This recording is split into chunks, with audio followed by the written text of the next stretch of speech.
creamy mushroom tuna carbonara. Gusto nyo bang matikman to? Tara, luto tayo. Siyempre, kakailangan natin dyan ng butter, ang bawang sibuyas, pasta, carbonara sauce. Kakailangan din natin ng mushroom, all-purpose cream, siyempre century tuna. Kaya ito, simulan na natin. Painit na tayo ng tubig, lagyan na natin ng asin at saka ng mantika para hindi magdikit-dikit yung ating mga pasta. At pag kumukulo na, pwede na nating ilagay yung ating pasta. So, depende sa inyo kung anong pasta ang gusto nyo gamitin. Pwede yung ganitong mga haba-haba, pwede yung mga elbow, pwede rin yung spiral, kung anong gusto nyo.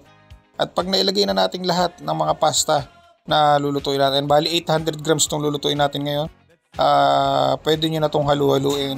So, alalayan nyo lang ng halo para hindi ito magdikit-dikit. At pakuluan lang natin mga at least 10 to 15 minutes. Goods na yan. Then check nyo yung pasta nyo pag okay na. At pag ganito na yung kanyang lambot, pwede na yan. So i-drain na natin yan at i-set aside muna natin.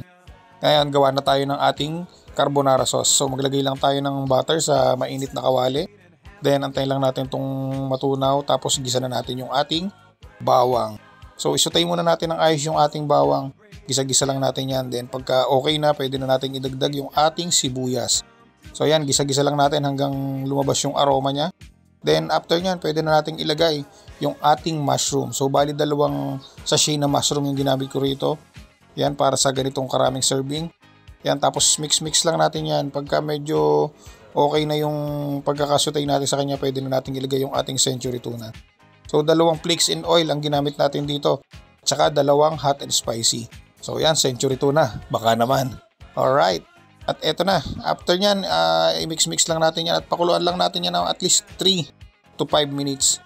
At pagkatapos, antayin lang natin na maluto yung ating mushroom at saka yung tuna natin.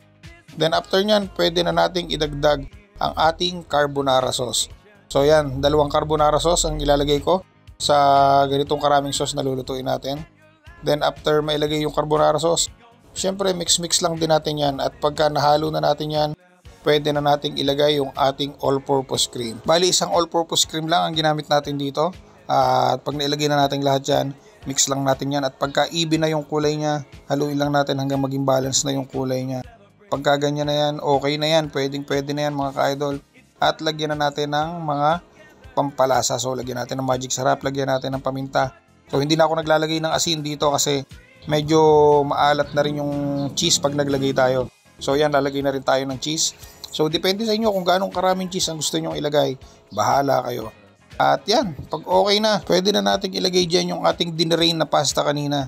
So, yan, i-mix lang natin dito yung pasta na nilagay natin. Optional din nga pala, pwede kayong maglagay dito ng evaporated milk kung gusto nyo. So, depende sa panlasa na gusto nyo. Ako, naglagay din ako dito ng konti dahil gusto ng mga anak ko medyo creamy. Ayan, at pagkatapos nyan, mix lang natin yung pasta sa sauce at okay na yan. So yun lang, maraming salamat at thank you for watching.